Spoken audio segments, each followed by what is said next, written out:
नमस्कार दोस्तों, एक बार फिर से आप सभी का मैं बहुत बहुत स्वागत करता हूं। दोस्तों, बीएसपी का 2024 के लोकसभा के चुनाव में खाता नहीं खुला और 2014 का जब चुनाव था तब भी बीएसपी का यही हाल था। इनफैक्ट इससे अच्छा हाल था, लेकिन अब बीएसपी नए चैलेंजेस से जूझ रही है। दोस्तों, आपको बताऊं तो मायावती जी इस समय हार से सबक लेकर आगे बढ़ने का फैसला कर चुकी हैं। हार से सबक लेते हुए मायावती जी ने संगठन में बदलाव करना शुरू कर दिया है। दोस्तों, आपको बताऊं तो बड़े बड़े नेताओं पर बसपा में गाज गिरनी शुरू हो गई है और तमाम जो नेता जो सेक्टर के प्रभारी थे, बूथ पदाधिकारी थे, उन पर भी गाज गिरनी शुरू हो गई है।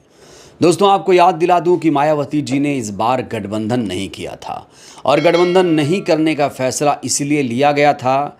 बीएसपी चीफ ने कहा था कि गठबंधन करेंगे तो वोट ट्रांसफ़र नहीं होगा, लेकिन गठबंधन नहीं करने के बाद और भी ज़्यादा बुरी हालत हो गई। तो अब क्या होगा आगे, इसलिए अब संगठन में ही बदलाव शुरू कर दिया गया है। वहीं आकाश आनंद को अभी तक वापस नहीं बुलाया गया है। हालांकि इनके जो कार्यकर्ता हैं, नेता हैं, वो लगातार आकाश आनंद को पार्टी में वापस लाने की गुहार लगा रहे हैं।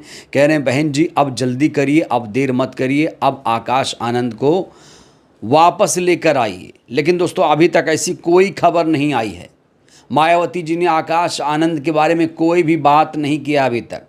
जब से नेशनल कोऑर्डिनेटर के पद से, उत्तराधिकारी के पद से हटाया है, तब से आकाश आनंद का बीएसपी चीफ ने नाम तक नहीं लिया है। लेकिन दोस्तों, आज की सबसे बड़ी खबर यही है कि मायावती जी ने आज अपने संगठन में एक बड़ा बदलाव कर दिया है और जो बीएसपी का सिस्टम था, एक पुराना सिस्टम चला रहा था 1984 से, उस सिस्टम को दोस्तों बदल दिया है। दोस्तों, जो मंडल व्यवस्था थी खास तौर से बीएसपी में, उसे ख़त्म कर दिया गया है। मंडल व्यवस्था ख़त्म करने के साथ ही बीएसपी में सेक्टर व्यवस्था लागू कर दी गई है। दोस्तों, जैसा कि आपको मालूम है कि उत्तर प्रदेश में 75 ज़िले हैं, 80 लोकसभा सीटें हैं और 18 मंडल हैं। तो जो मंडल व्यवस्था है वो ख़त्म कर दी गई है। तो दोस्तों, खबर ये है कि उत्तर प्रदेश को कुल 6 सेक्टरों में बांटा गया है। हर सेक्टर में 2 से 4 मंडल शामिल किए गए हैं।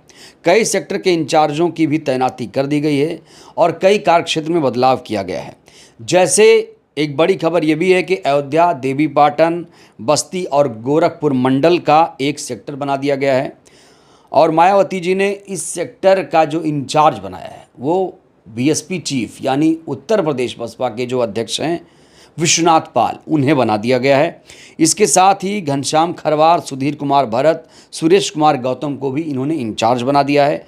इस तरह अगर मैं अलीगढ़, आगरा, कानपुर, प्रयागराज सेक्टर की बात करूं तो यहां पर शमशुद्दीन राइन के साथ सूरज सिंह जाटव, परवेज़ कुरील को जिम्मेदारी सौंप दी गई है।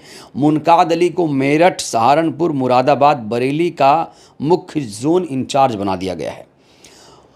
और दोस्तों, आपको बताऊं तो हर सेक्टर में 2 से 4 मंडल शामिल किए गए हैं। इसके अलावा मिर्ज़ापुर, वाराणसी, आजमगढ़ को मिलाकर एक सेक्टर बना दिया गया है। वहीं लखनऊ, झांसी, चित्रकूट का अलग सेक्टर बना दिया गया है। इसमें शमशुद्दीन राइन को मुख्य इंचार्ज बनाया गया है। तो मायावती जी ने खबर यह है कि मंडलवार पदाधिकारियों की अब बैठकें शुरू कर दी हैं। जल्द ही कई और सेक्टरों के इंचार्जों की तैनाती की जाएगी। इसके बाद ज़िला स्तर के सभी पदाधिकारियों के साथ मायावती जी बैठक करेंगी। तो दोस्तों, कुल मिलाकर अब संगठन जो था बसपा का, जो चेहरा था पहले, वो बदल गया है। जो मंडल व्यवस्था थी उसे ख़त्म कर दिया गया है। नया सिस्टम बीएसपी में आ गया है। अब सेक्टर व्यवस्था लागू कर दी गई है। एक सेक्टर में 2 से 4 मंडल होंगे और पूरा उत्तर प्रदेश की बात करें तो कुल 6 सेक्टर में इसे बांटा गया है।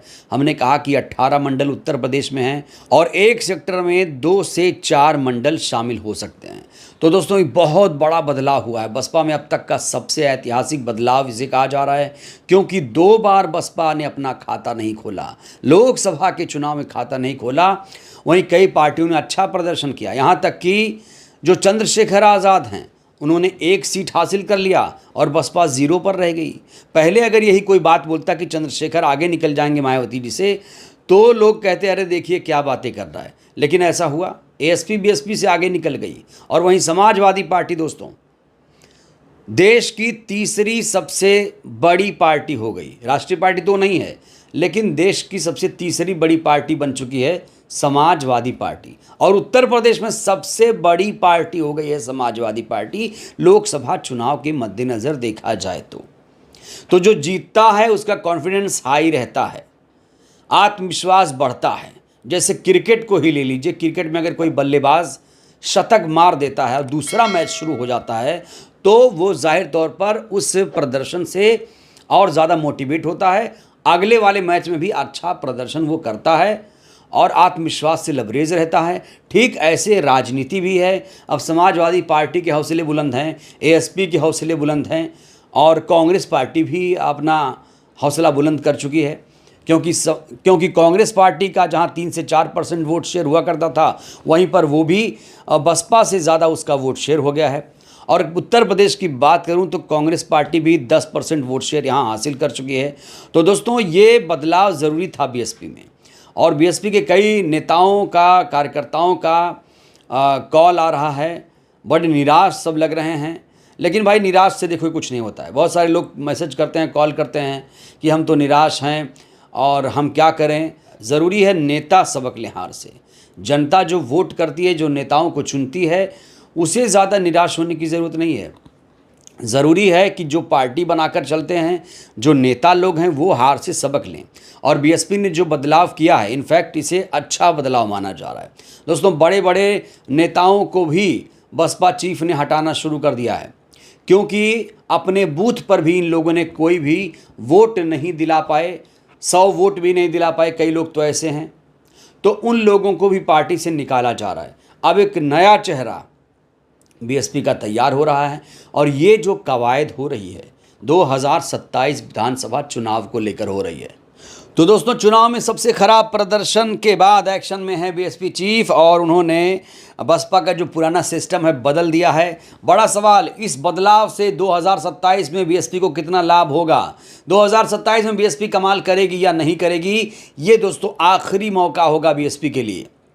क्योंकि 2012, 2014, 2017, 2019, 2022, 2024 इतने चुनाव में बसपा ने अच्छा प्रदर्शन नहीं किया, और जब बार बार आपका प्रदर्शन खराब हो तो एक दिन ऐसा आ जाता है कि आप राजनीति से ही गायब हो जाते हैं।